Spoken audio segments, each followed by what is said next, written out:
प्रभाग क्रमांक 29 मध्ये सातारा येथील जिल्हा परिषद शाळेमध्ये 6 बूथ आहे। या बूथच्या बाहेर खुलेआम सत्ताधारी माणसाचे व असं माहिती पडलं की चांगला मोठा माणूस कोण असून काय ते माहीत नाही, पण त्याचे कार्यकर्ते इथे खुलेआम समोर पोलीस डिपार्टमेंट बूथ समोर त्यांच्यासमोर पैसे वाटप करताना नागरिकांना त्यांच्या रंगे हात व्हिडिओ काढला, त्यांना रोखण्याचा प्रयत्न केला।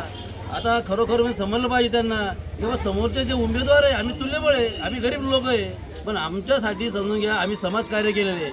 आम्ही समाजकार्य केलं त्यामुळे पुरा नागरिक आमच्या पाठीमागे आहे। हारंजीत होत राहील, उद्या आम्ही निवडून येऊ किंवा नाही निवडून येऊ हा भाग दुसरा राहिला, परंतु आमच्यावर अन्याय एवढा आम्ही का बाहेरून आलो का?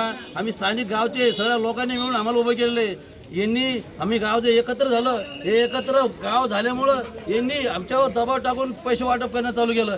2 दिवसापासून साताऱ्यामध्ये पैसे वाटप होऊ राहिले, पण आम्ही म्हटलं बा जाऊन द्या, आपली परिस्थिती त्यांना रोखण्याची नाही, आमच्याकडे मनुष्यबळ नाही आहे, आमच्याकडे पैसा नाही आहे, परंतु ह्या लोकांनी आमच्या गरीब जे उमेदवार आहे आमच्या साताऱ्यातले या गरीबावर खूप धुंदमशाही लावलेली आहे। आम्हाला शासनाला विनंती आहे की गरीब लोकांनी निवडणुकीला उभं राहायला नाही पाहिजे का? आम्ही सामान्य लोकांनी निवडणुकीत उभं नाही राहायला पाहिजे का? खुले आम येते 3-3 मतदान द्या म्हणते, एका पक्षाला 3-3 मतदान द्या।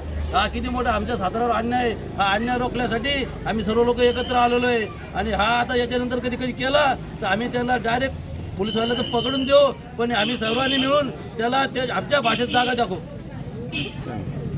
काय म्हणणार? आम्ही साताऱ्यातले नागरिक आहे। छत्रपती संभाजीनगर महानगरपालिका 2026च्या निवडणुकीच्या अनुषंगाने मतदान केंद्रावर आज सत्ताधारी पक्षाचे काही लोक इथं खुलेआम पैसे वाटप करत आहे आणि त्यांना पोलिसाचं प्रोटेक्शन आमचं डायरेक्ट पोलीस प्रशासनावर आणि निवडणूक राज्य आयोगावर आमचा आक्षेप आहे की पारदर्शक निवडणूक आहे का? सामान्य माणसाला निवडणूक लढली पाहिजे की नाही पाहिजे याचा विचार आता सगळे गावकरी करताय। इथं पोलिसाच्या समोर खुलेआम हे लोक पैशाचं वाटप करताय आणि पोलीस म्हणताय की व्हिडिओ नको काढू, त्यांना अभय देत आहे। एका प्रकारे पालकमंत्र्याची मस्ती लोकांनी आता जिरवली पाहिजे। माझा सरळ आरोप आहे पालकमंत्र्यावर पण आणि सत्ताधारी पक्षावर पण, ही तुमची पारदर्शक निवडणूक आहे का? आमच्याजवळ प्रूफ आहे, आम्ही काही हवेत गप्पा मारत नाही, सगळ्या लोकांचं प्रूफ आहे। लोक खुलेआम पैसे वाटताय यांचे, मग ही अशी निवडणुकीची पद्धत आहे का? सामान्य माणसाने निवडणूक लढली नाही पाहिजे का? यांना असं करायचंय का की सामान्य माणूस हा सत्तेच्या प्रक्रियेतून बाहेर पडला पाहिजे?